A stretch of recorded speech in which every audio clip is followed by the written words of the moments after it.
Hey guys, it's John and Shannon from That DIY Couple. We're here to bring you our January 2020 net worth update with Hugo. And George.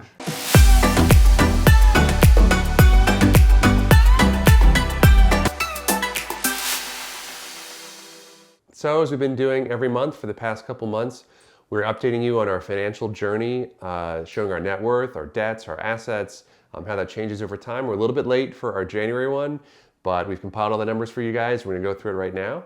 So this is a picture of us in January 2020. And we're gonna start with our first slide, which is our debt slide. All right, so back in December of 2019, we had paid down our credit card debt to just a little bit left. We had $5,405 of credit card debt, and I'm happy to report that we paid all of that off in January. And I'm so excited because I don't really foresee a future in which we will ever carry a credit card balance again. Yeah, I don't think so. Absent some sort of extreme, terrible situation. We played all sorts of games with credit cards where we were essentially like taking advantage of these 0% offers where you get 0% APR for 18 months or whatever in order to try to beat the interest rate and use it as kind of like an interest-free loan and invest that money and do better, which worked okay for us, frankly, but is a really risky and very stressful. Took a lot of effort. Like strategy. And so we've just decided we're totally done with that. We are going to just, to the extent that we use credit cards, we're just going to pay them off every month and never have that going forward. So I'm really excited about that. Yeah, so that is a 0 for our credit card payments, which is awesome. Student loans, everything else in this sheet, we really didn't aggressively pay down in 2020, and we'll explain why in a little bit. But student loans, our mortgage on our house, and investment property debt, which we're not paying down fast at all. These are just the minimums that we paid every month. So the total change, including the credit cards from December 2019 to January 2020, is $9,980. And so the year to date is the same amount because it's the first month of the year. The next slide shows a pie chart of our debt stuff. Very interesting because it's the exact same proportionally as December. So the nearly 10 grand that we didn't really move the needle in terms of percentages. What you're going to see over the next months and years is that investment property is going to become almost the entirety of our debt. We're not paying those back down with any speed. We are paying our home mortgage and our student loans back a lot faster.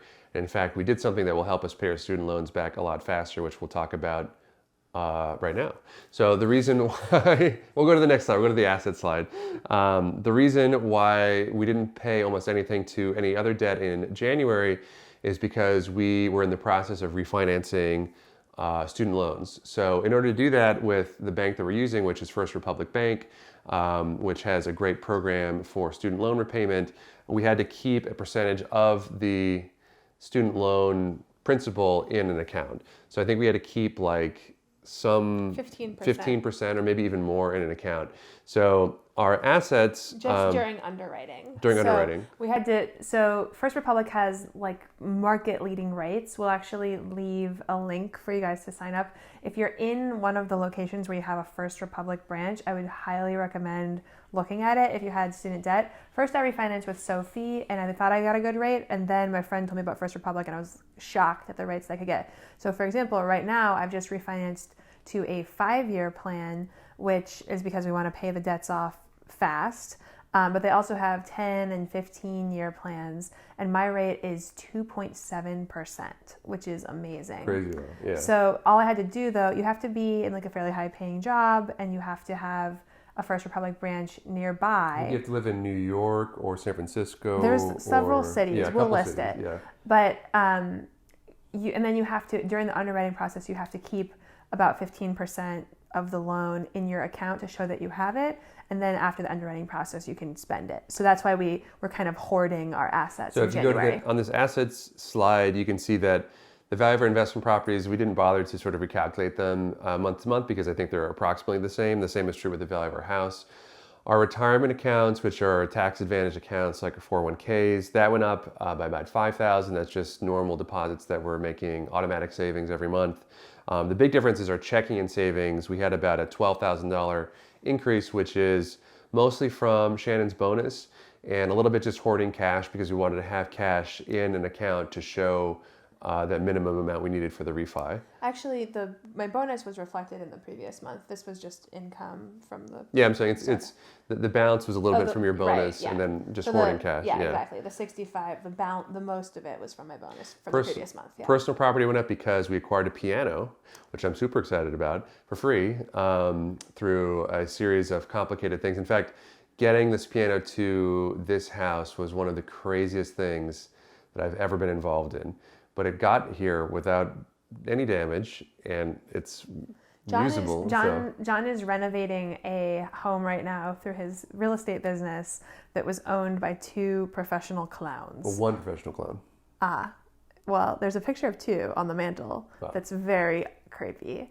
And the laborers working on the house believe that it is haunted, which I could totally see. Yes. But in this house was a very grand piano, which John really... To be clear, though, not a grand piano, an upright piano. A very grand upright piano, which John was very excited to acquire and bring home because John is very musical and he wants to share his love of music with our daughter. But long story short, we increased our assets by about $20,000 between December and January, which mostly is from hoarding cash and not paying back any of the debts, which we've been doing more aggressively in prior months. And just to note, you actually did check the value of our car, and it has stayed steady at $10,000.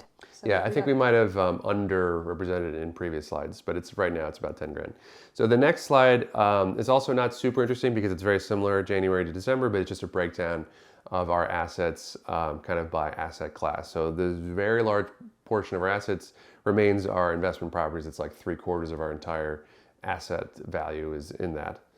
And so what we're hoping to do in the coming years is kind of put the kibosh on acquiring new investment properties and to diversify by increasing our retirement and investment accounts. So that 3% we hope to be more like 30% within the next couple of years. Coming to the net worth slide. So net worth, again, is a calculation of your assets minus your debts. We corrected some numbers in December. So if you're watching the December video right before this, the numbers that we're showing in this slide are different for December. We had some kind of like copy and pasting errors that we found. So a lot of the December numbers are a little bit different. It was my fault. But anyhow, our net worth, assets minus liabilities in December was $915,000. And in January, it's $945,000, which is an increase of about $30,000. So a lot of that is because we were just hoarding more cash in January. And then we had the credit card payoff and then just kind of the normal debt payoff. So Plus the piano. So we're very close to the $1 million traditional net worth calculation, which I think is really cool. I think when that happens, we're gonna have to have like a party or something. Although I think we actually were above $1 million at one point. No, we weren't. Oh. We weren't, but we were close. Well, we were close. Right before we bought our house, this house that we're sitting in, we were closer than we are now, I think. Yeah. But it's especially cool in light of the fact that just 7 years ago, we had negative net worth. We were negative $300,000 in student loan debt. Yeah. Right, graduating from grad school. So really excited about that.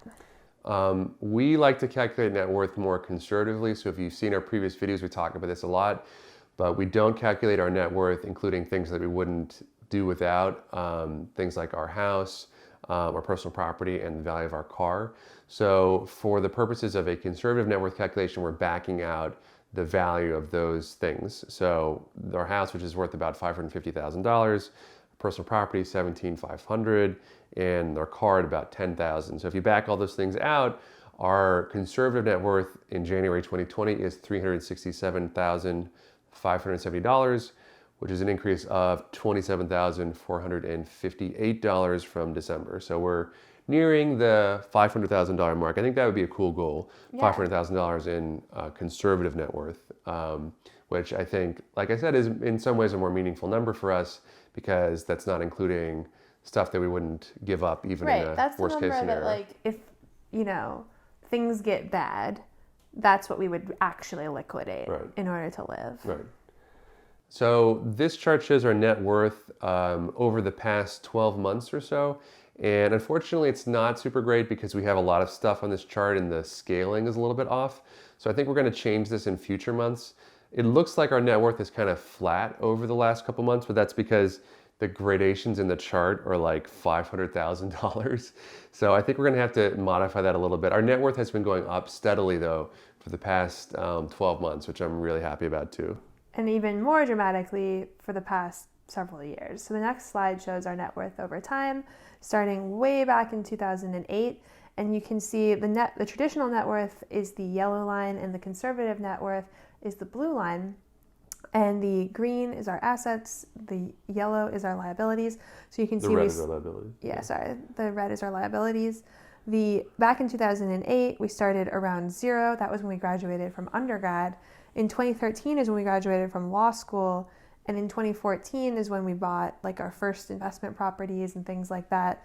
So you can see as our assets grew and our liabilities grew in tandem, there was this moment in around 2015 where they intersected and our assets actually started to exceed our liabilities, which is around the time that we went net worth positive for the first time in 2015.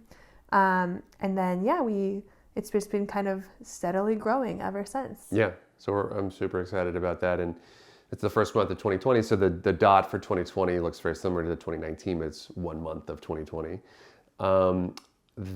We've been on a big debt pay down kick, Dave Ramsey kick. I think we're going to do some more videos talking about our specific takes on that and things like our savings rate. We were just talking about that earlier. But we've been focusing on paying down debts, and this is our debt graveyard, if you will, for January alone. We paid about $10,000 of debt off in 1 month.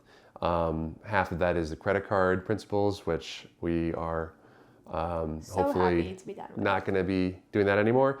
And the rest is just kind of ordinary savings with student loan stuff, our mortgage, and our investment property debt. So the next slide is all the debts that we paid off since October of 2019, which is when we really decided to get serious about debt pay down. We decided to shift our focus from trying to beat the interest rates of our debt and investing really aggressively to taking a more conservative approach and just driving down our debts.